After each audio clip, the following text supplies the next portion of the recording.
Halo semua, perkenalkan saya Hasyir Savana. Pada kesempatan kali ini, kita akan membahas mengenai salah satu sejarah bangsa Indonesia yang pastinya sangat berpengaruh sampai saat ini, yaitu masa pemerintahan Orde Baru. Indonesia telah mengalami beberapa periode sistem pemerintahan semenjak proklamasi kemerdekaan pada tahun 1945 sampai saat ini. Salah satu sistem pemerintahan yang cukup lama bertahan di Indonesia, yakni selama 32 tahun adalah masa Orde Baru atau biasa disebut Orba. Masa Orde Baru terjadi di Indonesia setelah mundurnya Presiden Soekarno dan digantikan oleh Soeharto yang mendapatkan mandatnya melalui Surat Perintah 11 Maret atau Super Semar setelah terjadinya peristiwa G30S PKI di tahun 1965. Sistem pemerintahan ini dimulai sejak tahun 1966 sampai 1998 dalam bentuk Negara Kesatuan Republik Indonesia dengan sistem pemerintahan presidensial. Selama 32 tahun masa kepemimpinan Presiden Soeharto, banyak kebijakan yang memiliki pengaruh cukup besar terhadap proses perjalannya negara Indonesia, baik dari kebijakan politik maupun kebijakan ekonomi.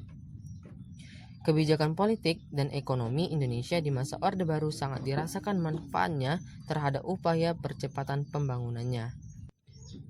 Pada era Orde Baru, pemerintah mengeluarkan kebijakan politik menjadi dua, yaitu kebijakan politik dalam negeri dan luar negeri, di mana masing-masing kebijakan tersebut dikeluarkan berdasarkan dengan kebutuhan dari kondisi negara Indonesia yang idealnya menguntungkan dan mengedepankan kepentingan rakyat banyak. Sedangkan dari sisi kebijakan ekonomi, pemerintah mencanangkan program rehabilitas ekonomi Orde Baru yang berlandaskan pada TAP MPRS nomor 23/1966 yang mengharuskan masalah perbaikan ekonomi rakyat di atas segala soal-soal nasional yang lain, termasuk soal politik. Guna mewujudkan perbaikan ini, maka pemerintah berusaha untuk mengatasi dampak dari hiperinflasi dan menyusun APBN. Bersama dengan hal tersebut, pemerintah juga berusaha untuk segera mengurusi hutang luar negeri dan mencari hutang lagi dengan bunga rendah agar bisa melakukan rehabilitasi dan juga untuk membangun ekonomi sampai periode berikutnya. Kebijakan ini akhirnya menunjukkan keberhasilan dalam mengatasi hiperinflasi yang semula 650% pada tahun 1966 menjadi 8,88% pada tahun 1971. Pembangunan yang besar ini telah membawa dampak positif sehingga bisa dirasakan oleh masyarakat Indonesia. Adapun beberapa dampak positif dari kebijakan yang ada tersebut antara lain: pertama, pertumbuhan ekonomi yang tinggi karena setiap program pembangunan pemerintah terencana dengan baik dan hasilnya dapat terlihat secara konkret. Kedua, Indonesia berhasil mengubah status dari negara pengimpor beras menjadi bangsa yang bisa memenuhi kebutuhan beras sendiri. Ketiga, penurunan angka kemiskinan yang diikuti dengan perbaikan kesejahteraan rakyat, penurunan angka kematian bayi, dan angka partisipasi pendidikan dasar yang meningkat. Terakhir, pemerintah sentralistik, yang berarti seluruh pengambilan keputusan hanya dapat dilakukan oleh pemerintah pusat.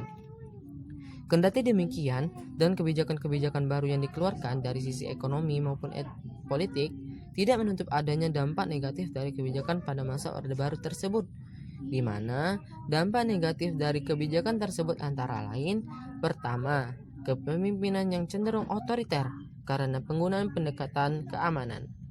Kedua, Partai Golongan Karya atau Golkar menjadi alat utama penstabil perekonomian, sementara Partai Demokrasi Indonesia atau PDI dan Partai Persatuan Pembangunan atau 3P hanya bertindak sebagai pendamping pembangunan Indonesia yang tidak merata dan timbulnya kesenjangan pembangunan antara pusat dan daerah. Dan terakhir, pemerintah dinilai gagal memberikan nilai berdemokrasi yang baik. Masa Orde Baru akhirnya runtuh diawali dengan adanya krisis ekonomi yang melanda sejak tahun 1997 yang membuat nilai tukar rupiah jatuh. Bantuan dari IMF sebesar 43 miliar US dollar dan pembaharuan kebijakan tidak membawa dampak positif sehingga krisis ini menjalar menjadi krisis politik. Kepercayaan terhadap pemerintah menurun sehingga kerusuhan, demonstrasi besar, dan bahkan penjarahan terjadi, terutama di Jakarta. Krisis politik dengan singkat menjadi kekacauan sipil yang menuntut adanya reformasi pada tahun 1998. Reformasi ini memiliki beberapa tuntutan penting antara lain penghapusan dui fungsi ABRI, penurunan dan pengadilan terhadap Soeharto dan kroni-kroninya, penghapusan praktek KKN, penegakan supremasi hukum, amandemen UUD 1945,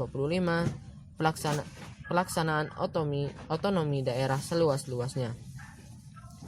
Demikianlah podcast pada episode ini. Saya meminta maaf atas kesalahan dalam penyampaian.